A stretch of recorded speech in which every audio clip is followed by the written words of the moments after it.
Okay, hello everyone. My name's Chad the Bolt, and I put together a small presentation that I fondly like to call "What the heck is SEO anyway?" and other questions you might not even know to ask. I know SEO is sort of a mysterious thing, and the people that are good at it oftentimes don't like to uh, pull back the curtain to explain how it works. And also, some people can't even explain how it works in a way that the normal schmoes of America could understand, the non-nerds.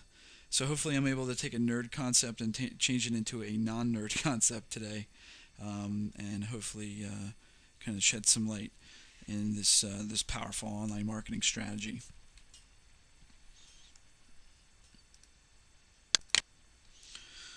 Okay, so we've always heard if a tree falls in the forest and nobody is around to hear it, does it make a sound? You can go to bed and give yourself a headache thinking about that. But what if you had the greatest, most interesting website in the world, but nobody can find it? And I would like to give a shout out to the most interesting man in the world, Dos Equis guy. Stay thirsty, my friends. So why should you even care about SEO? So basically, this is the story. And I know the data here is a little hard to read, but this big hunk in blue section right here of this very colorful pie chart represents, this is all search engine traffic. The big hunk in blue part is how much traffic you grab for a keyword if you're number one in the organic listing. Okay. Now it says here it's 42%. My data is more showing around the like the 60% mark. So if 1,000 people are searching a word a month and you're number one, according to this data, 420 of them are coming to your site. And you'll see this drastic fall off here, this red 11.90%. So it's going from 42% to 11%, or almost 12%, just by dropping down one ranking spot. Okay. Now, if you go all the way down to number 10, you're barely pushing 3% of the traffic, and I'll tell you that that's pretty much as good as being on page 100. You're not going to get any traffic that way. You're not going to get any visits that way. So it's important to get really good at SEO, or find somebody that's really good at SEO to help you out, because you're easily able to essentially get free leads or free traffic. Okay, so I just sort of covered this, but basically, if you're not in, and I'm being very you know liberal here, if you're not in the first 5 listings for whatever your keyword is, you might as well not even have a website, because no one's going to look at it. They barely get down to 5. Okay. I have clients, and when they first become clients, they are like, "Oh yeah, we're ranking, we're like 12th." And my smart aleck answer is, "Well, how's that working for you? You're obviously not satisfied, or you wouldn't be talking to me." So it's very important. Just getting on the first page, the battle's not over. Will you see traffic increase? Yeah, probably a little bit, depending on where you're coming from. If you're not ranked at all and you get to number 10, that's a small moral victory, but you can't stop there. You have to keep plugging away until you get at least in the top 3, if not number 1. So what the heck is SEO anyway? All right, so SEO stands for search engine optimization. But the real definition, the street slang, real world person definition, is basically it gets your website to rank number 1 in Google or other search engines for whatever word or phrase you're targeting. So if I'm selling blue tennis shoes, I obviously want my bluetennisshoes.com to be ranked number 1 for any time anybody searches in Google or Yahoo or Bing or wherever the term blue tennis shoes. And SEO is able to accomplish that. That's kind of how you do it. This is important because I hate this. This kills me. SEO is not AdWords or PPC, which stands for pay per click. Okay, again, I get clients ask me all the time or tell me, "Oh, we're doing SEO. We have an AdWords account." Okay, that's not SEO. If you notice here, the two boxes that are lettered A, that's pay-per-click, and if it's on Google, it's called AdWords.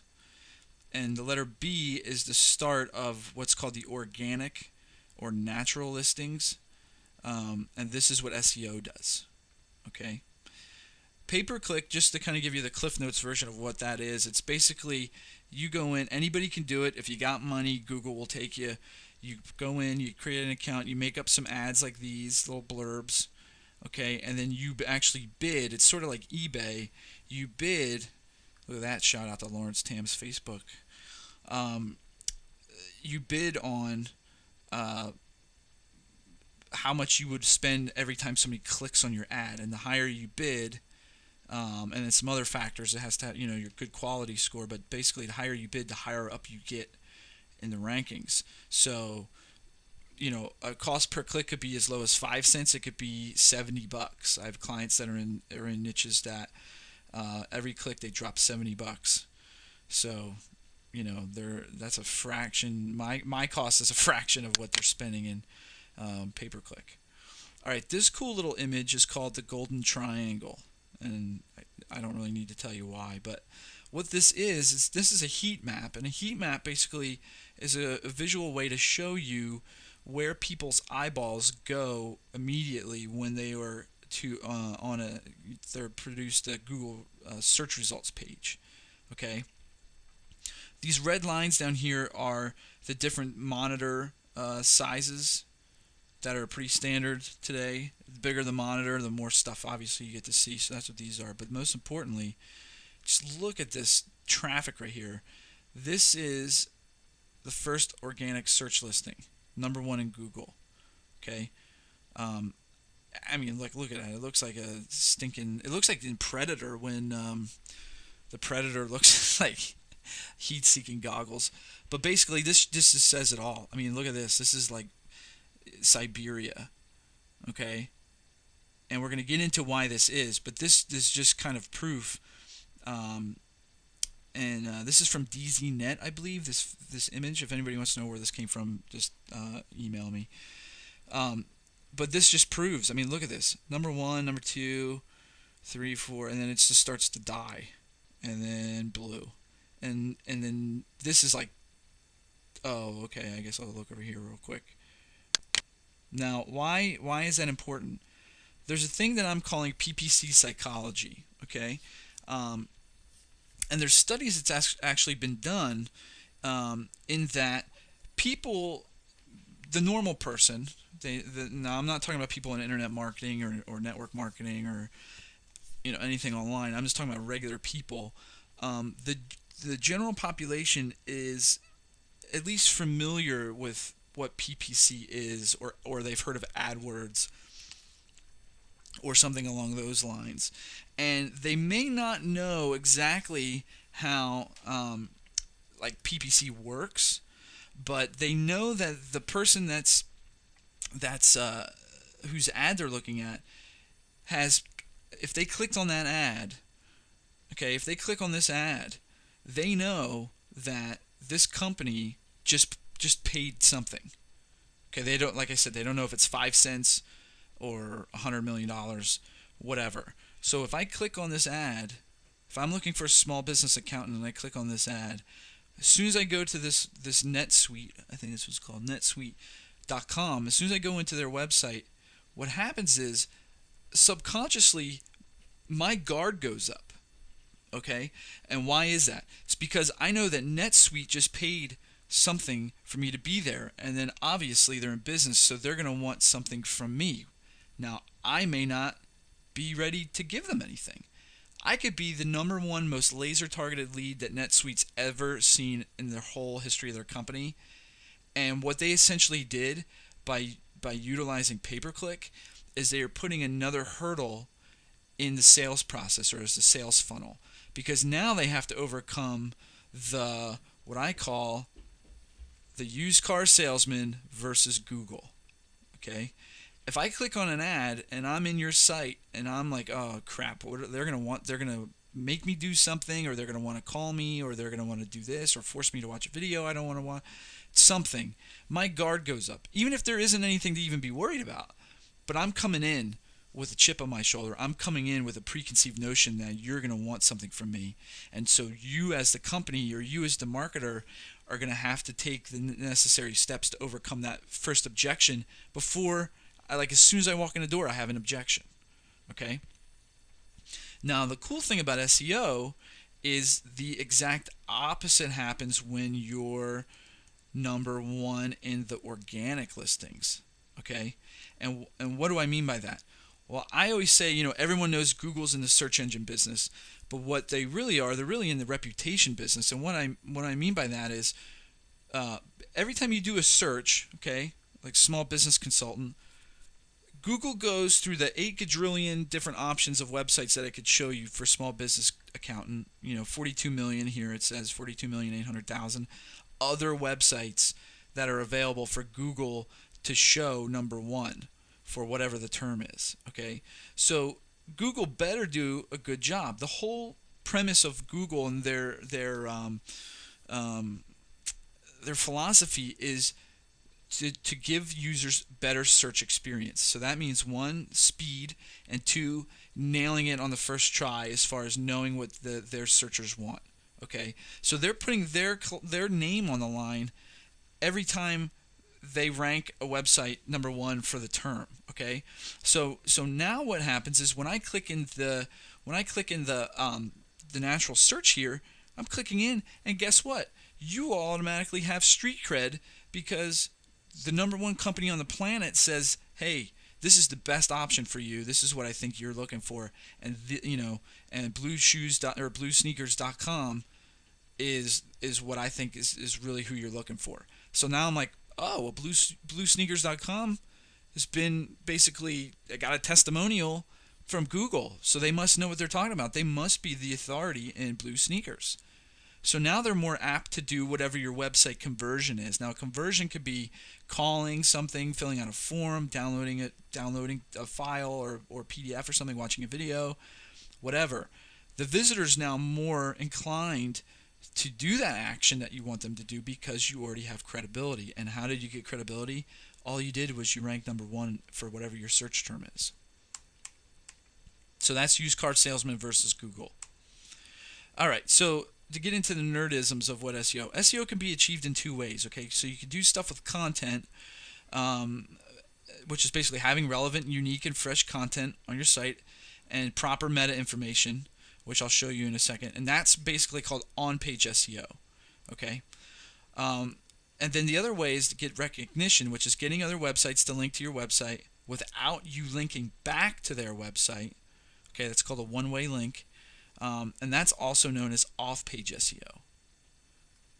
All right, so on-page SEO is anything you can physically do to your website that helps Google index or read your website. Okay, so that, like I said, that could be anything as simple as making sure you have your keywords and your content on your homepage. There's a thing called keyword density. You don't want to put your keywords in too much because then you'll be going in down in the neighborhood of the spammers. But you also don't want to have it too little, or Google won't necessarily associate your page with that keyword. And there's a whole slew of stuff you can do, making sure that your keywords and your titles and your all that kind of stuff. But for the non-nerds, great on-page SEO is basically like putting on a nice welcome mat and putting out your best china for when Google gets to your site, and it's basically saying like, hey, welcome to my house. Here's a nice little spread of food, and make yourself welcome, Google. Stay as long as you want. Go around my house, check it out. I'll give you the grand tour. The more pages that Google can read on your website, the easier it is to rank. Okay, and that's what indexing means. Getting indexed, how many pages that Google sees. Okay, so on-page SEO obviously is more technical in nature. It's a little bit more nerdy. You might need to know some HTML. If you're rocking WordPress, like 99% of all of us, there are tons of good plugins that will definitely help you to really optimize your on-page SEO. And there's some pretty disgusting ones out there that do some really cool things. Again, if you want to kind of get a list of cool plugins that I recommend, and I think like 95% of them are free. The other ones that are paid are under 20 bucks.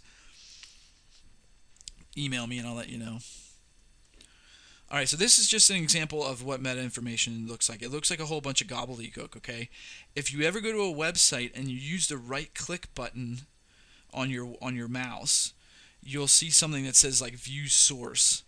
And you click that and it's going to pull up this whole page. It's got this like jibber jabber on it, okay?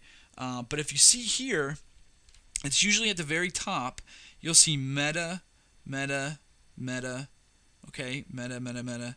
Okay, so meta, like meta name, and then the description, and this is from Walmart. Shop Walmart online for low prices, blah blah blah. Okay, keywords: Walmart, Walmart.com, books, fitness. Okay, all that stuff is basically hard coding that information into your website.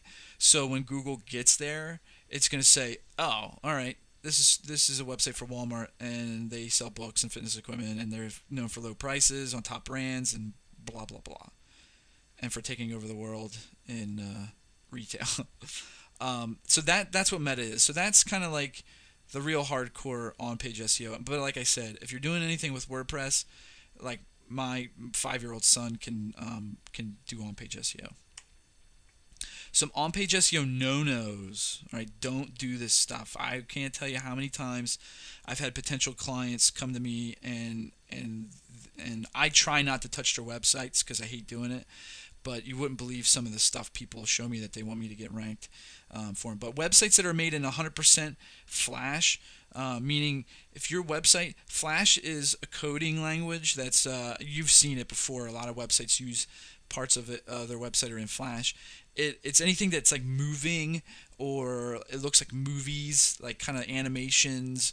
A lot of times it's like cool little button effects, or the header of a website's kind of like a movie, that kind of thing. A lot of like photographers and like the artsy fartsy crowd puts a lot of Flash on their websites.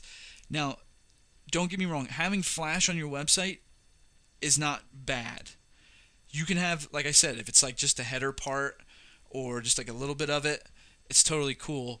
But having the whole entire website built in Flash makes your SEO efforts infinitely harder. And why is that? Because like I said before, Google reads code, okay? They read all this. They don't look at your actual website like what you and I look at. They look at all this stuff, okay? And then they determine what they're going to do with it. But if it's in a Flash, there is no gobbledygook, okay? It's a movie file, and Google can't read movies yet, okay? So it's invisible. So if you have a website that's 100% Flash, it's invisible. So even though your URL exists, the website doesn't really exist in Google's eyes, okay? Yeah, same thing I just rattled off. Same thing with images. This isn't as common as an all Flash website, but again, it's usually like the artsy fartsy people that have websites like this. Do not have your homepage as an image. You need to have content on there. Now, you don't have to have a lot of content. You don't have to have like a freaking novel or anything on your homepage, but it can't be all one big fat image either. It can be 100 words or something. And then password protected websites as well. If you can't get into a website, Google can't get into a website. Okay, as far as the spiders go, the search engine spiders go. All right, so if you want something that is password protected ranked on Google, you have to undo the password protection. All right, now this is the cool part, because this is what my company's really good at. Off-page SEO. All right, so this is where the war is won online. Okay, SEO is basically like a popularity contest in high school or wherever. And the way that you get votes to be popular in Google is by backlinks. Okay, and backlinks, and I mentioned it earlier, all it is another website that has a link on their website that points to your website. Okay, but this is the important part. Need to be one-way backlinks. Okay, what does that mean? So if your website links to my website, that's great for me. Okay, but if I link back to your website as a favor, as a friend, hey, let's link to each other's websites, you essentially negate each other's links, okay? Because you're basically saying, oh, I think you're popular, and you're saying, oh, well, I think Chad's popular. And then we're like, Google's like, well, you can't both be popular, so I'm just going to negate those votes. Okay, so it's important to get links on other websites, but do not link back to them. And then to start ranking for actual words, to show up for the actual words you want to show up for, you need to have the proper anchor text. Okay, so anchor text is basically the word or words that actually make up the link. So I'm sure you've seen this a billion times. For example, if you're on a website, you're reading blah blah blah blah blah, and you see a word and it's usually blue, or it looks like something like click here, like I'm showing here, that is a link obviously that goes somewhere else. Now that could go to another page on that actual website, it could go off to another website, it could go to a video, it could go wherever. Well, Google reads this, and that's called the anchor text. Google reads whatever the word is and then follows the link to the end destination. And then that's how you get one vote for your keyword. So if I'm trying to sell blue tennis shoes, excuse me, I'm going to want to get links that say blue tennis shoes, and then that link goes to my website. And then that's how I get votes for the word blue tennis shoes, and that's how I rank. Okay, a good example is if you search, and hopefully this is still the same, it's been this way for years, but I haven't checked in a while, but search for the phrase click here, and Adobe.com is ranked number 1. Now why the heck is Adobe.com ranked for number 1? Because Adobe Acrobat, Adobe like PDF, Adobe like all their software suites, whatever, it always says that to download blah blah blah, click here, and the click here is always the anchor text.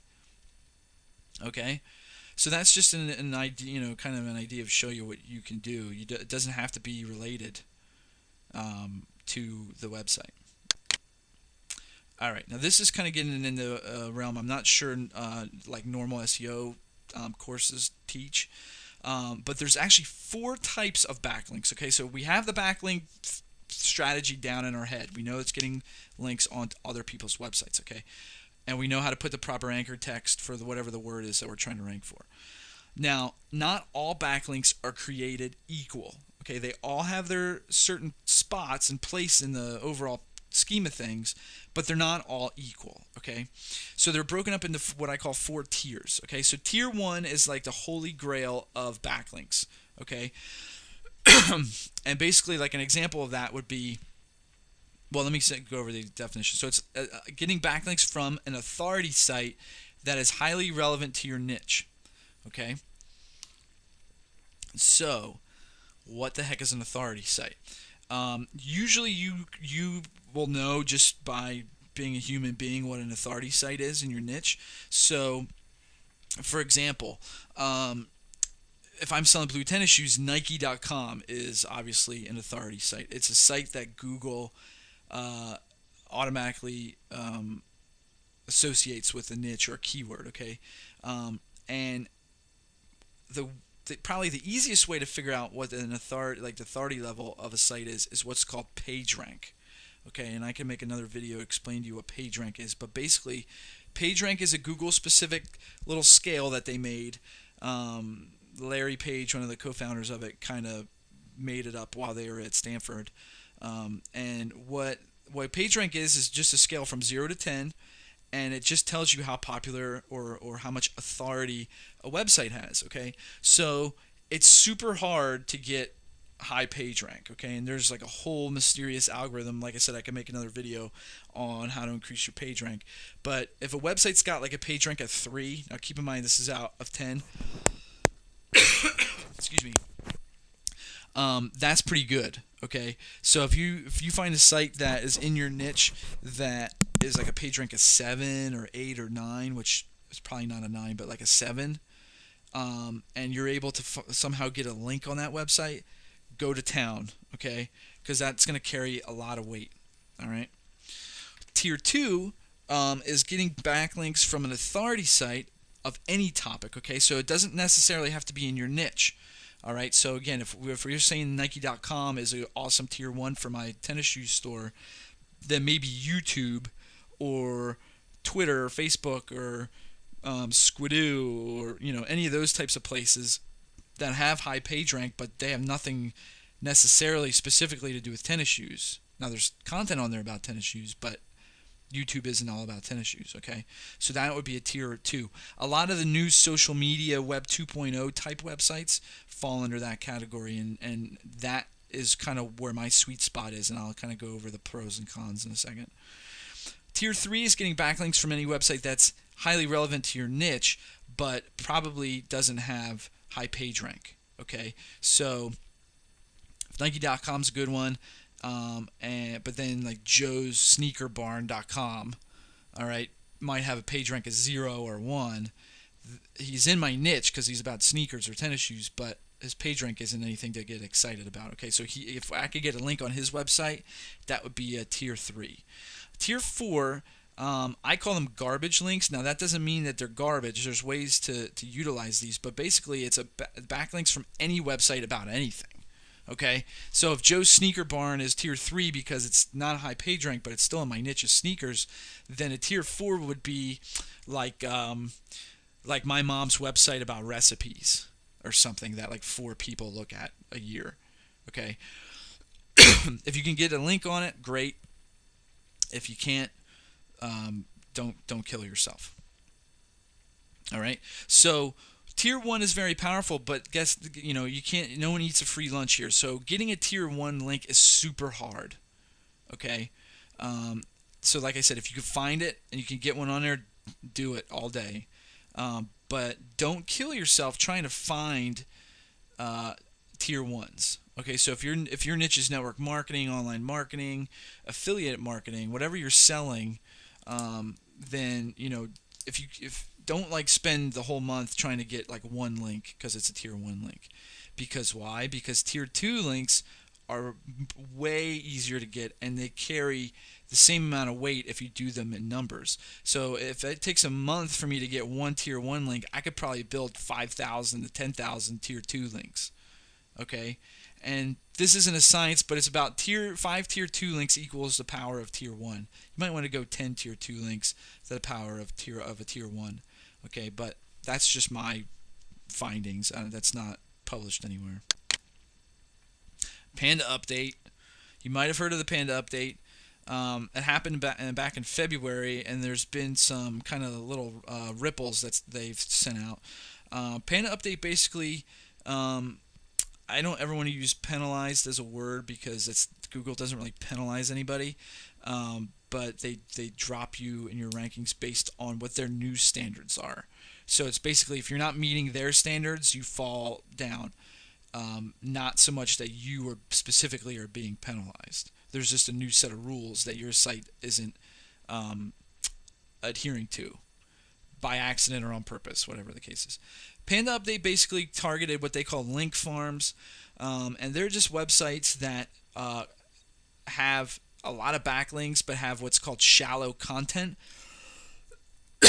So if you have one page and you have 100 words on it and you built like 4 million links to it, Google's going to follow all that and be like, wait a minute, is this really a popular website? And it's going to look at the website and say, this can't be that helpful to anyone because there's 100 words on it. And it's a useless website.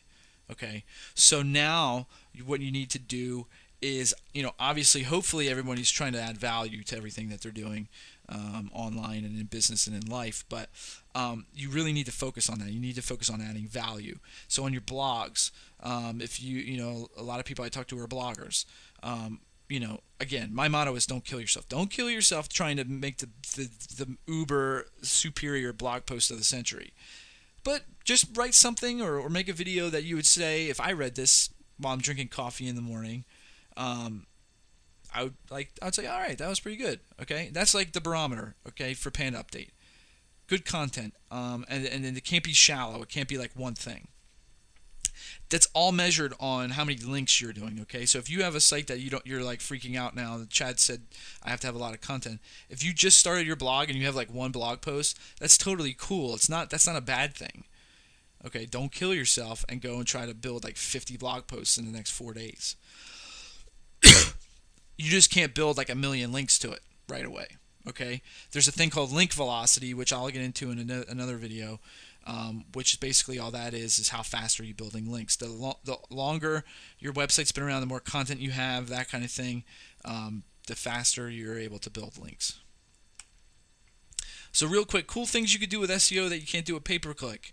You can take over a whole first page on Google for a keyword. Now this is a client of mine. They actually sell some really cool technology now that helps kids with dyslexia and color blindness.